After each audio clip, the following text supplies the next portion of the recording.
You ever have one of those nights where something just feels off? Like the air's heavier, like it knows something you don't? That was my Thursday night. It started like most others, late shift at the warehouse. Nothing fancy, just a long haul of inventory and a boss who didn't believe in clocks. Emily, my wife of 10 years, texted around 5 p.m. Enjoy your night. Leftovers in the fridge. Love you. Normal. Almost too normal. She always texted like that on Thursdays when she knew I'd be too exhausted to do anything but shower, eat, and pass out. But this time, I don't know.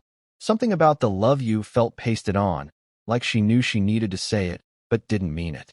I left work just after midnight. The roads were empty, the kind of quiet that makes your thoughts scream louder. That's when my phone buzzed in my pocket. I ignored it at first, figuring it was another scam call or some group chat nonsense.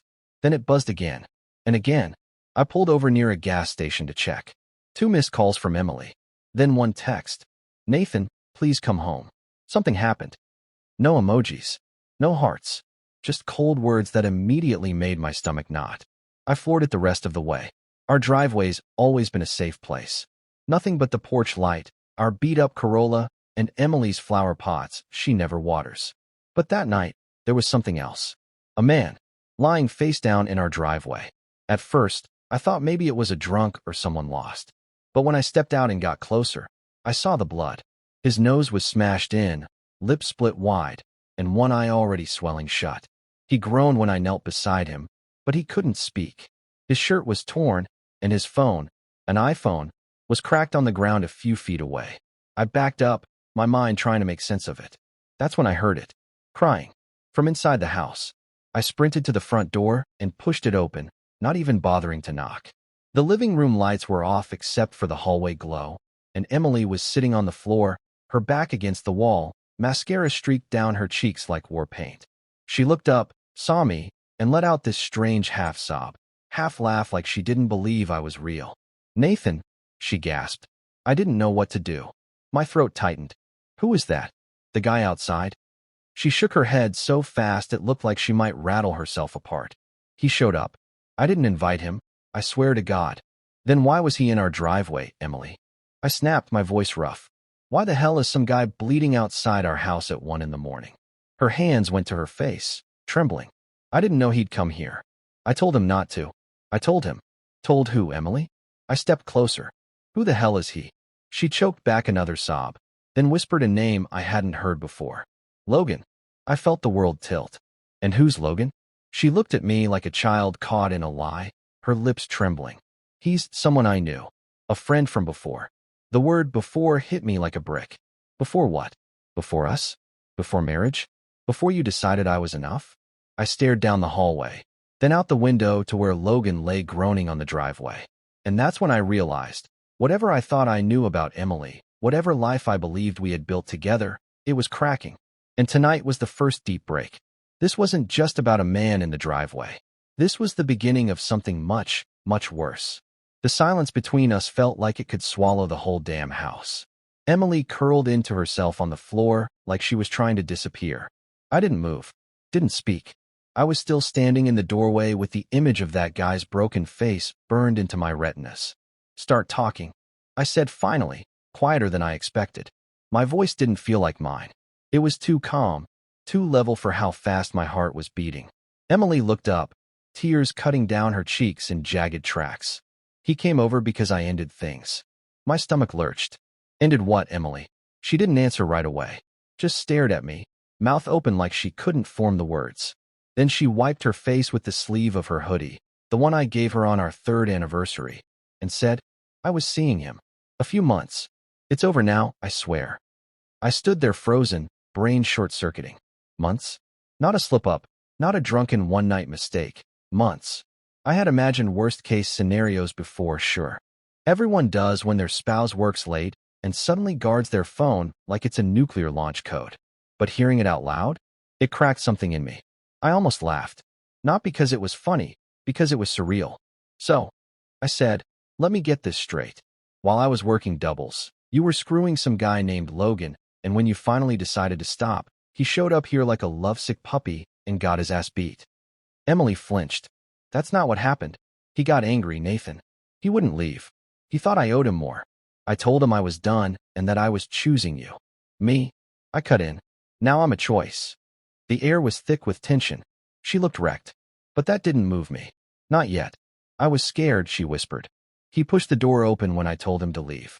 I panicked. I stared at her. So who hit him?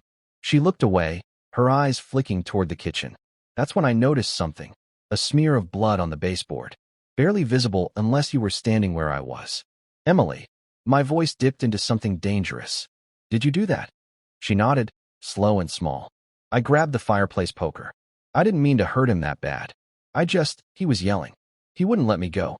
He said if I was going back to you, I'd regret it. Her voice broke.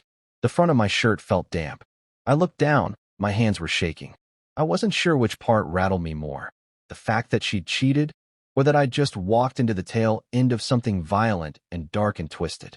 Something that had grown roots in my home while I was out earning our damn mortgage.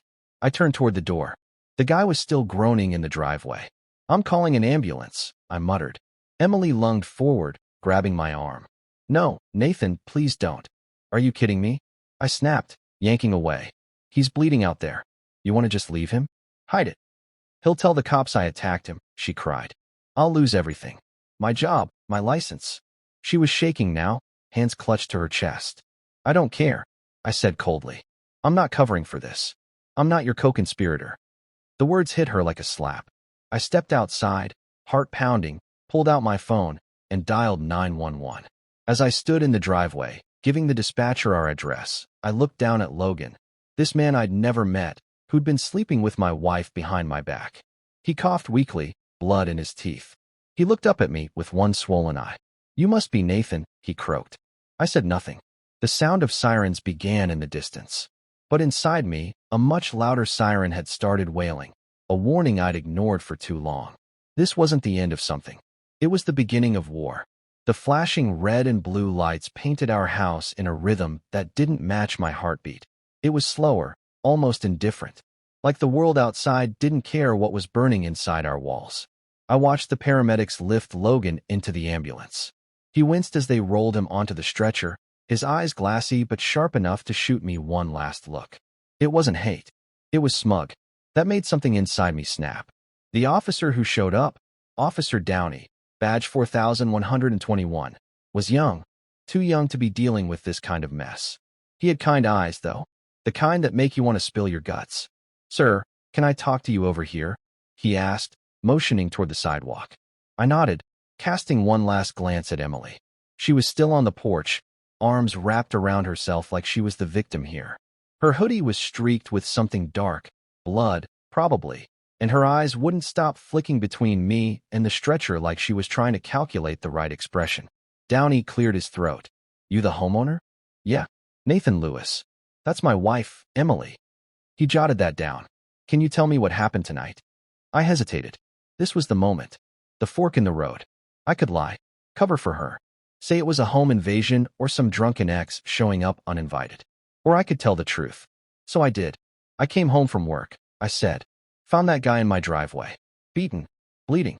My wife admitted she hit him with a fireplace poker. Downey blinked, taken aback by how direct I was. She said he forced his way in. That she was scared. Claimed he was her ex. Downey scribbled quickly. Did you witness the altercation? No. Just the aftermath. Did you know this man? I shook my head. Until tonight, I didn't even know he existed. Downey nodded, then looked toward the house. Mind if I speak with your wife? She's all yours, I said, stepping back.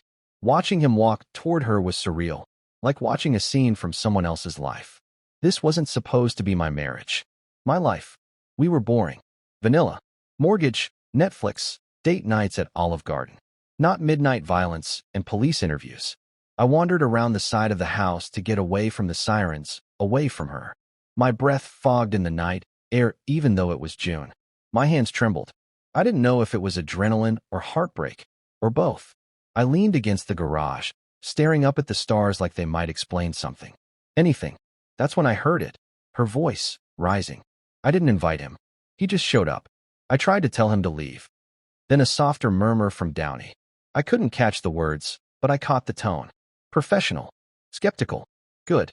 Let someone else try to untangle her lies for once. I pulled out my phone, opened my messages. There it was, the last text she sent before this all exploded. Enjoy your night. Love you. I almost threw the phone across the lawn. Instead, I did what any man would do at his breaking point. I called my brother. He picked up on the third ring, groggy. Nate? Jesus, man, it's 1 a.m. You all right? No, I said, my voice shaking. You ever come home to find your wife's lover bleeding in your driveway? Silence. Then, where are you? Home. I'm coming. I didn't stop him. I just stood there, under the stars, surrounded by sirens and the shattering of my marriage, and waited. Waited for the next domino to fall. Because I knew this wasn't over. Not even close. Lucas showed up faster than I thought he would, his pickup rumbling into the driveway like backup arriving just after the first shots were fired. He parked crooked on the lawn, because subtlety was never his thing, and stepped out like he was ready to throw punches first and ask questions never. He took one look at the ambulance, the squad car, and me standing in the middle of it all, arms crossed like I was the last sane man in a madhouse, and said, Jesus, what the hell happened? I didn't answer right away.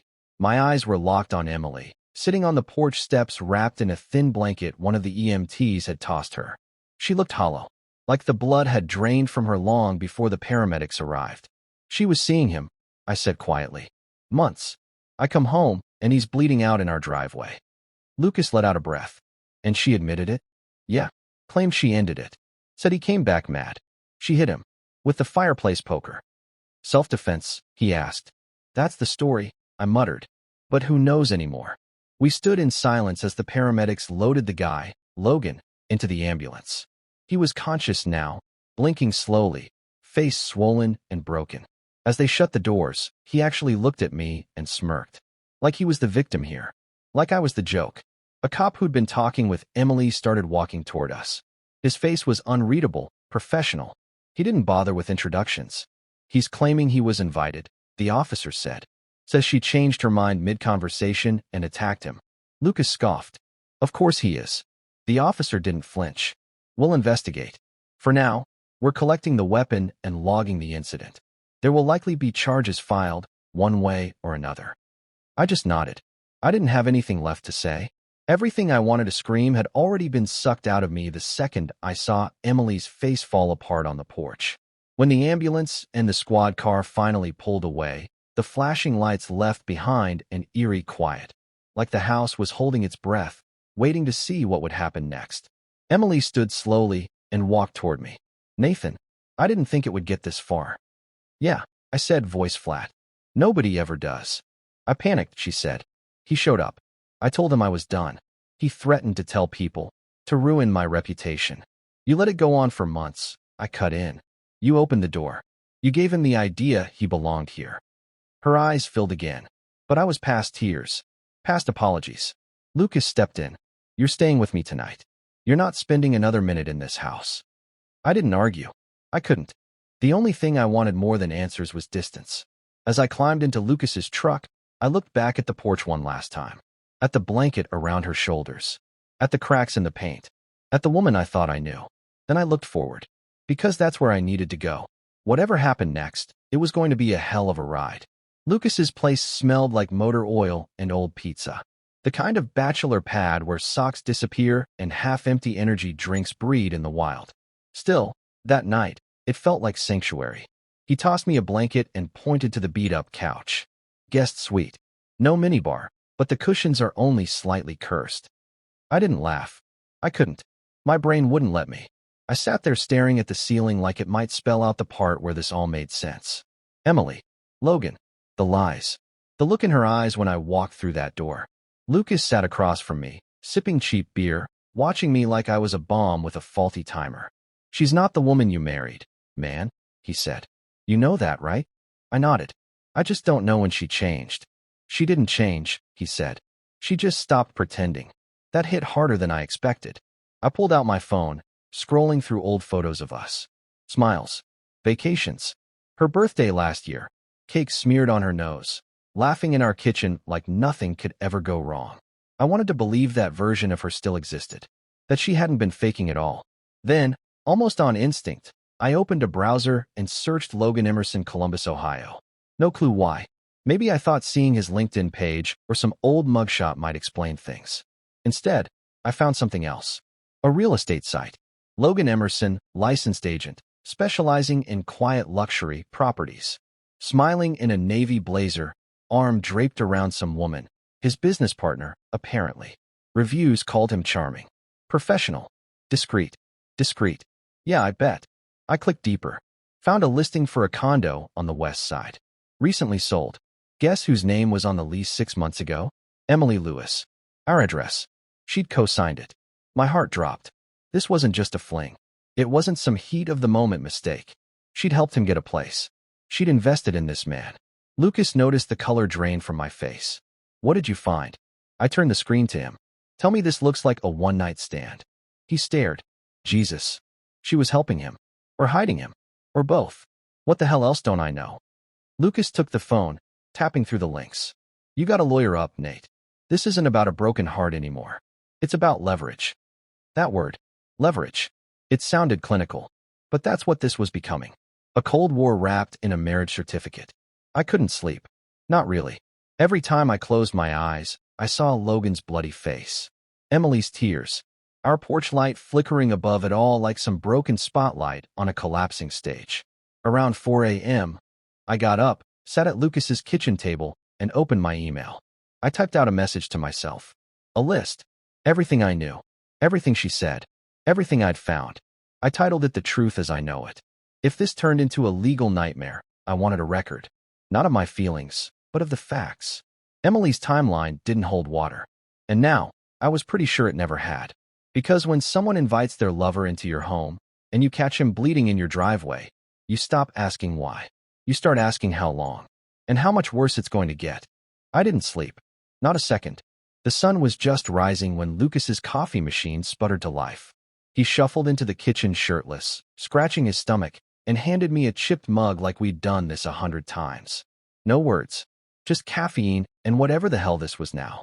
I took a sip, let the bitterness slap me awake, and said, I'm going back. Lucas raised an eyebrow. To the house. Yeah, not to her. I clarified.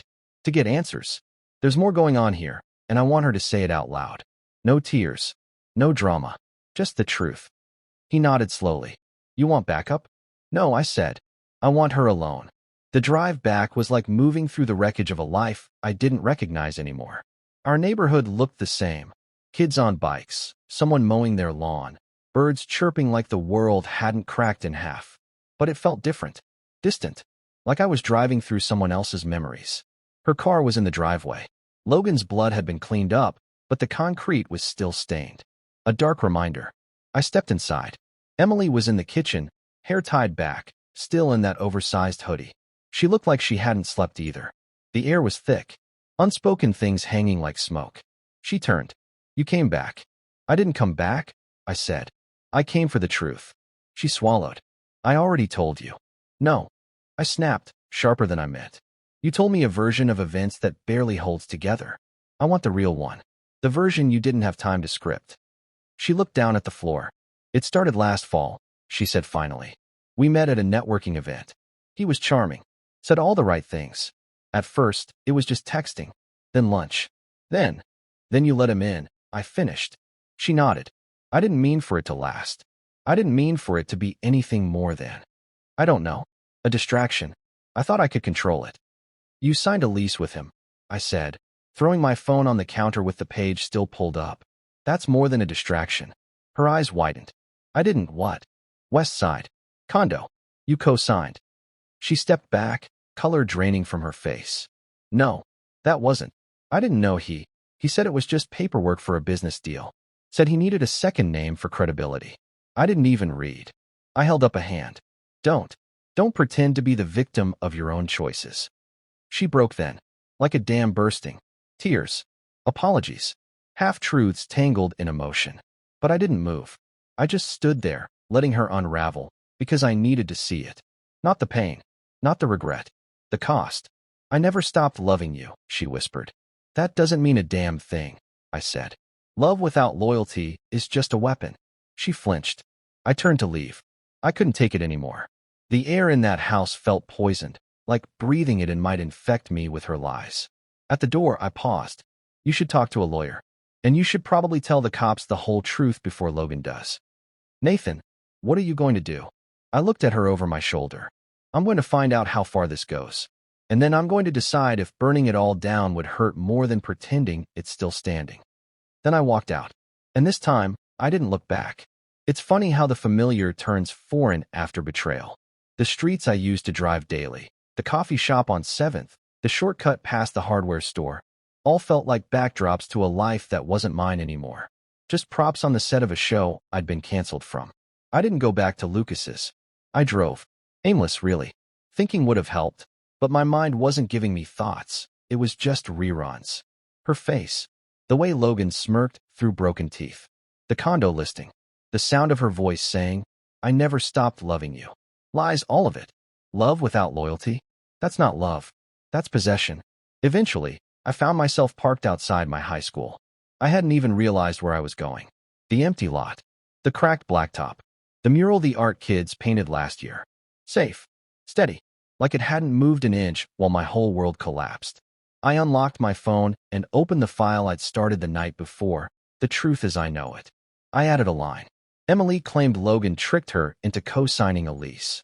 Claimed she didn't know. Said she never stopped loving me. I stared at the sentence. It didn't feel like a memory. It felt like evidence. Then I opened the browser and searched again. This time, Logan Emerson criminal history. There was nothing in Columbus. But a link popped up from 3 years ago. A domestic disturbance charge in Cincinnati. Dropped. Sealed. But the name matched. The smirk matched. The playbook matched. My gut twisted. I clicked back to the real estate site and dug through archived listings. He'd flipped condos before. Fast. Always with a female co-signer. Always scrubbed after a few months. A pattern. This wasn't just infidelity. It was a grift. My phone buzzed. Unknown number. I answered. Yeah. Nathan Lewis? Yes. This is Officer Bailey from CPD. We received an amended statement from your wife regarding the incident on Thursday night. She's confirmed that Mr. Emerson was invited inside and that an argument escalated. And she now claims self-defense. We're treating it as an ongoing investigation. But, a pause. We also received a call from County General. Mr. Emerson is awake. He's making counter-accusations. Says she lured him there under false pretenses. My jaw clenched. So she's doubling down on the lie, and he's spinning his own version. Essentially, Bailey said. But something tells me there's more to the story, and I'm guessing you know what that is. I didn't respond. Mr. Lewis, he continued, I suggest you speak with a lawyer. Whatever your wife's caught up in, it's starting to stink. Thanks, I said, then hung up. I sat there in the car for a long time. The sky darkened. A couple of teachers passed by my window, waving politely like I wasn't sitting inside a slow-motion car crash. And I realized something. This wasn't about saving my marriage anymore. It wasn't even about betrayal.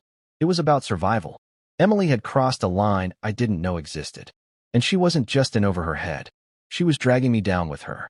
Monday morning, I should have been teaching sophomores about the Reconstruction era. Instead, I was in the lobby of a downtown law office, trying not to look like a man whose life had been chewed up and spit out over a weekend. Lucas had called in a favor with a friend, Avery Dunn. Sharp, private, didn't ask questions she didn't already know the answers to. The kind of woman who kept her hair in a bun and her files in color-coded chaos. She motioned me into her office and shut the door. I read your email, she said, skipping pleasantries. This thing with your wife and Logan, it's a mess. Understatement of the year, I muttered. She sat down across from me. You're going to need to act fast. If what you suspect about Logan's pattern is true, this isn't just a marriage imploding. It's a potential fraud investigation. And if Emily's attached to it. She says she didn't know? I interrupted. Avery gave me a look. Do you believe that? No, I said too quickly. But I want to. God help me, I want to. She nodded, then pulled a stack of documents from her folder. This is a basic marital asset protection plan. We'll freeze any joint accounts until we figure out where the money went. Do you have access to her financials? She doesn't even know her online banking password half the time. I said, I've handled all of it. She just swipes the card. Good, Avery said. We'll get a court order for her emails, text logs, and any real estate transactions connected to Logan. But here's the thing, Nathan, she leaned forward. If she knew what he was doing, if she benefited from it, you could be on the hook too. Commingled assets. Tax fraud. Accessory to wire fraud if it crosses state lines. The air left my lungs. She lied to me. I whispered. She didn't just cheat. She used me. Avery nodded. And now we find out how deep that use goes. When I left the office, my hands were shaking. I wasn't scared. I was furious. For weeks I'd been questioning myself. Was I paranoid? Was I overreacting? But now I had proof. I drove straight to the county clerk's office. Pulled up every property transaction with her name in the last year. The condo was there. So was something else. A short-term rental property. Commercial zoning. Purchased through a shell company. Guess who the co-owner was? Logan Emerson. I stood there in front of the clerk's screen, my blood turning to ice. This wasn't some affair. It was a con. I texted Avery the address. Then, because part of me was still tethered to the wreckage of our marriage, I sent Emily a single message. You need to tell me everything. Now, before I find it in court. She didn't respond.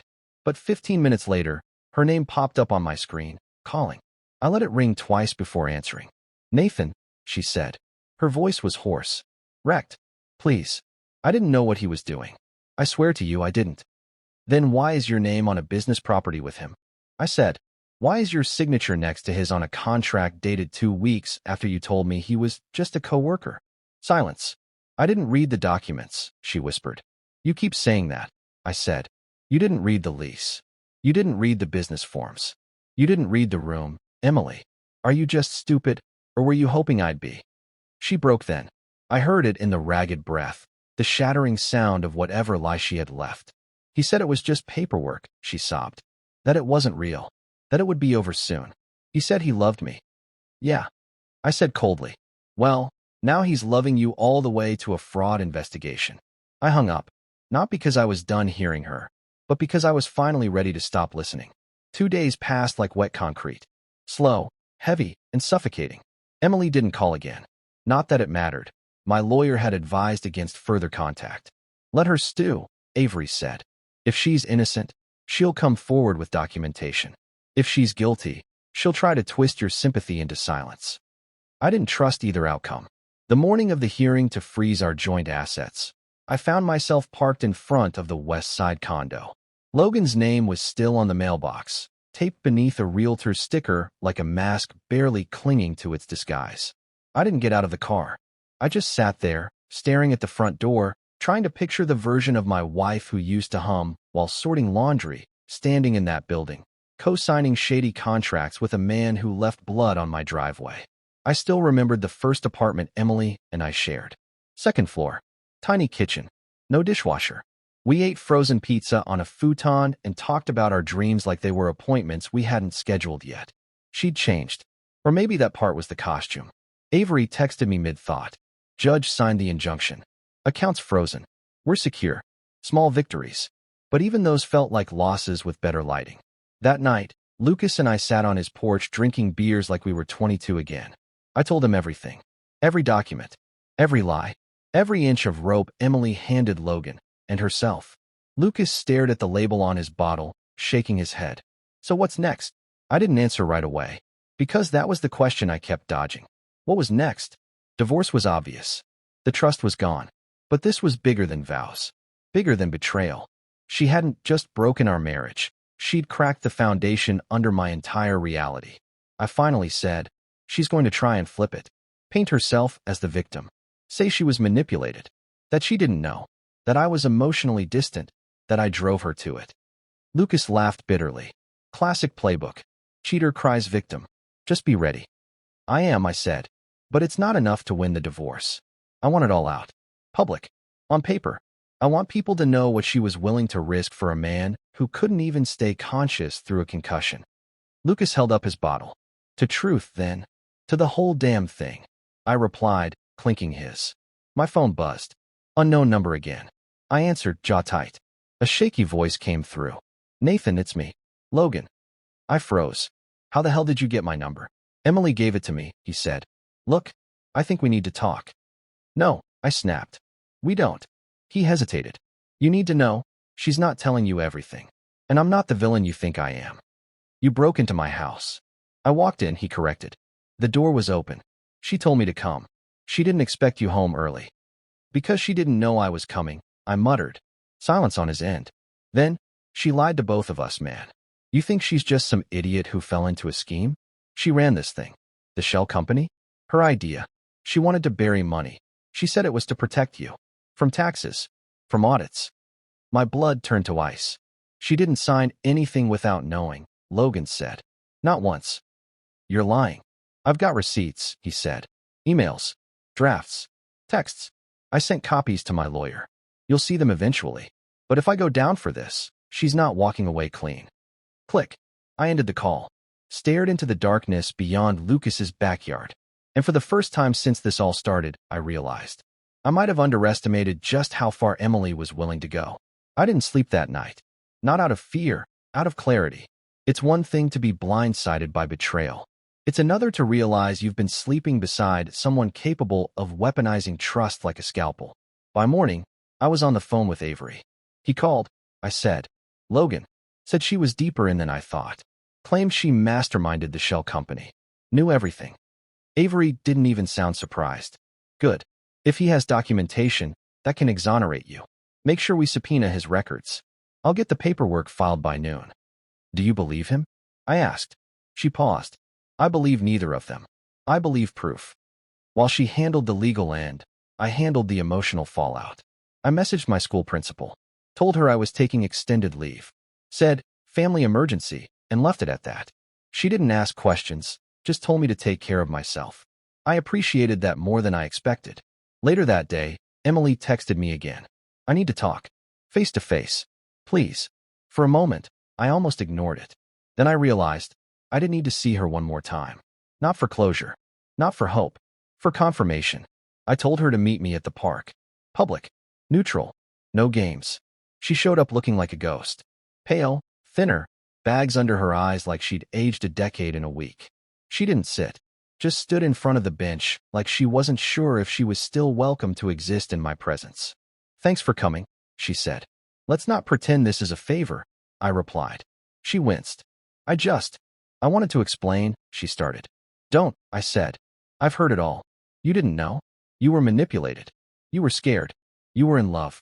You were lonely. Whatever version you're spinning now, I've already read it in some article about cheating spouses and their greatest hits. She looked like she was about to cry, but for once, she didn't. I was stupid, she said. But I wasn't evil. I didn't mean to hurt you. I didn't mean for it to go this far. Intent doesn't erase impact, I said. You broke us, Emily. Then you broke the truth. She stepped closer. Do you still love me? I looked at her, really looked at her, and realized something vital. I didn't know this person anymore. The woman I loved was buried under a mask of control, ambition, and lies. And maybe, just maybe, that woman had never truly existed. No, I said, and I meant it. She nodded, slow. Are you going to ruin me? I'm not trying to ruin anyone, I said. But I am going to protect myself. And if that means the truth takes you down with him, then so be it. She didn't argue, didn't beg, just turned and walked away. That was the last time I saw her in person. 3 weeks later, the investigation expanded. Logan flipped. Provided documents. Emails. The fake lease. The false shell company registrations. Emily's digital fingerprints were all over them. She was suspended from the firm pending review. I filed for divorce. The story made small waves in local legal circles. Nothing viral. Just enough to make sure her name never held quite the same weight again. I kept the house. The quiet one we swore we'd fix up someday. Turns out it was the only thing in our marriage that needed minor repairs. Lucas helped repaint the living room. Fresh start, he said. I nodded. The porch light still flickers sometimes. But I leave it on. Because if there's one thing I've learned from this, you can't control who walks into your life. But you sure as hell can control who you let stay.